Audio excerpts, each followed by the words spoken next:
تولج الليل في النهار وتولج النهار في الليل وتخرج الحي من الميت وتخرج الميت من الحي وترزق من تشاء بغير حساب۔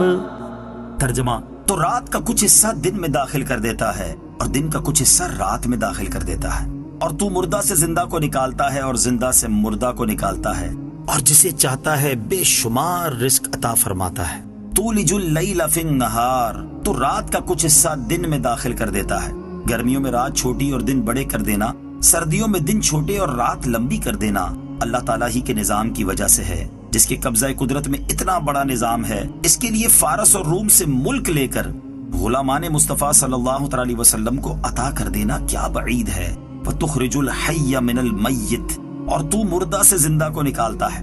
مردہ سے زندہ کا نکالنا یوں ہے جیسے زندہ انسان کو بے جان نطفے سے، اور پرندے کے زندہ بچے کو بے روح انڈے سے، اور زندہ دل مومن کو مردہ دل کافر سے۔ یوں ہی زندہ سے مردہ نکالنا اس طرح جیسا کہ زندہ انسان سے بے جان نطفہ، اور زندہ پرندے سے بے جان انڈا، اور زندہ دل ایماندار سے مردہ دل کافر۔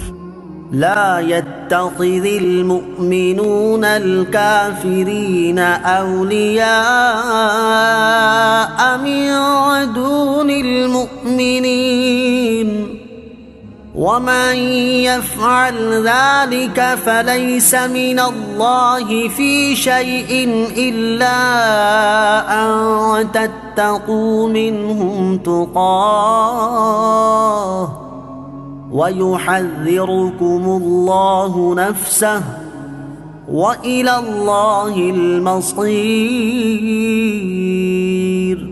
ترجمہ، مسلمانوں کو چھوڑ کر کافروں کو اپنا دوست نہ بنائیں، اور جو کوئی ایسا کرے گا تو اس کا اللہ سے کوئی تعلق نہیں مگر یہ کہ تمہیں ان سے کوئی ڈر ہو، اور اللہ تمہیں اپنے غضب سے ڈراتا ہے اور اللہ ہی کی طرف لوٹنا ہے۔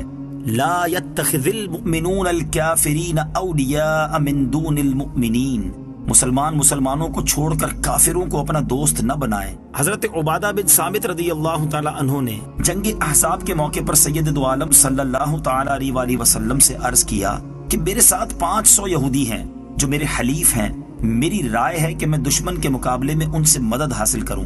اس پر یہ آیت کریمہ نازل ہوئی اور کافروں کو دوست اور مددگار بنانے کی ممانعت فرمائی گئی۔ کفار سے دوستی و محبت ممنوع و حرام ہے، انہیں رازدار بنانا، ان سے قلبی تعلق رکھنا ناجائز ہے۔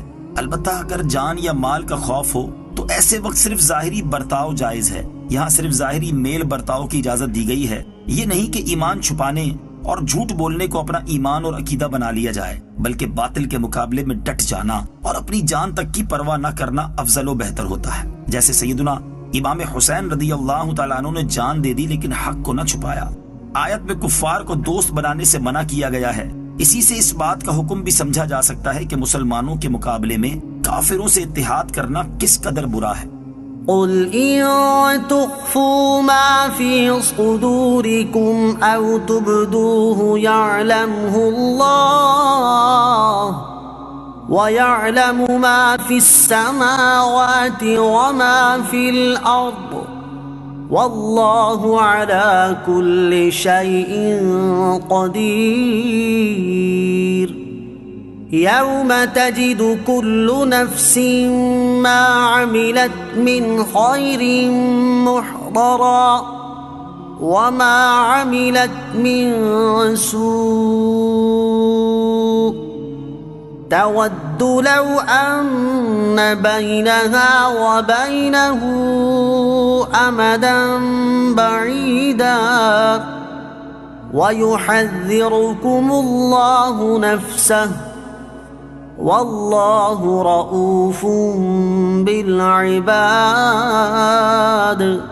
ترجمہ، تم فرما دو کہ تم اپنے دل کی بات چھپاؤ یا ظاہر کرو، اللہ کو سب معلوم ہے اور وہ جانتا ہے جو کچھ آسمانوں میں ہے اور جو کچھ زمین میں ہے، اور وہ ہر شے پر قدرت رکھنے والا ہے۔ یاد کرو جس دن ہر شخص اپنے تمام اچھے اور برے اعمال اپنے سامنے موجود پائے گا تو تمنا کرے گا کہ کاش اس کے درمیان اور اس کے اعمال کے درمیان کوئی دور دراز کی مسافت حائل ہو جائے، اور اللہ تمہیں اپنے عذاب سے ڈراتا ہے اور اللہ بندوں پر بڑا مہربان ہے۔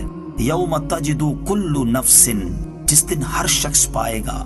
سورہ آل عمران کی آیت نمبر 29-30 ہر شخص کی اصلاح کے لیے کافی ہے۔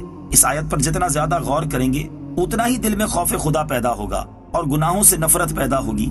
چنانچہ فرمایا کہ تم فرما دو کہ اگر تم اپنے دل کی باتیں چھپاؤ یا ظاہر کرو، اللہ عز و جل کو سب معلوم ہے۔ تمہارے دلوں کا ایمان و نفاق، قلوب کی طہارت و خباثت، اچھے برے خیالات، نیک و بد ارادے، صحیح و فاسد منصوبے ساری دنیا سے چھپ سکتے ہیں، مگر اللہ عز و جل عالم الغیب والشہادہ کے حضور سب ظاہر ہے۔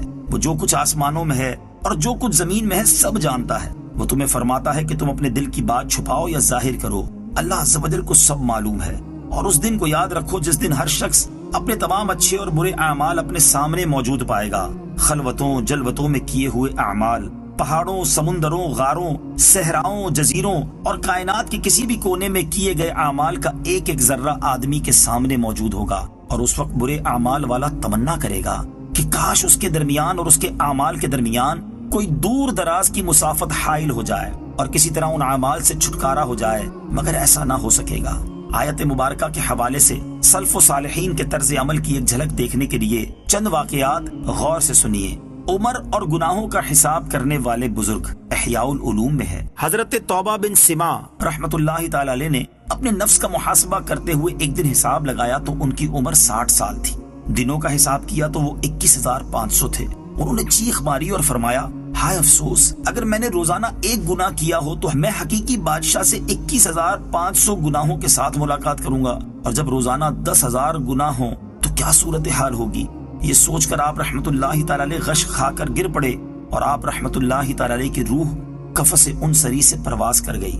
نیند سے پاک رب تعالی ہمیں دیکھ رہا ہے۔ امام غزالی کی کتاب مکاشفۃ القلوب میں یہ واقعہ موجود ہے کہ ایک شخص کسی عورت پر فریفتہ ہو گیا۔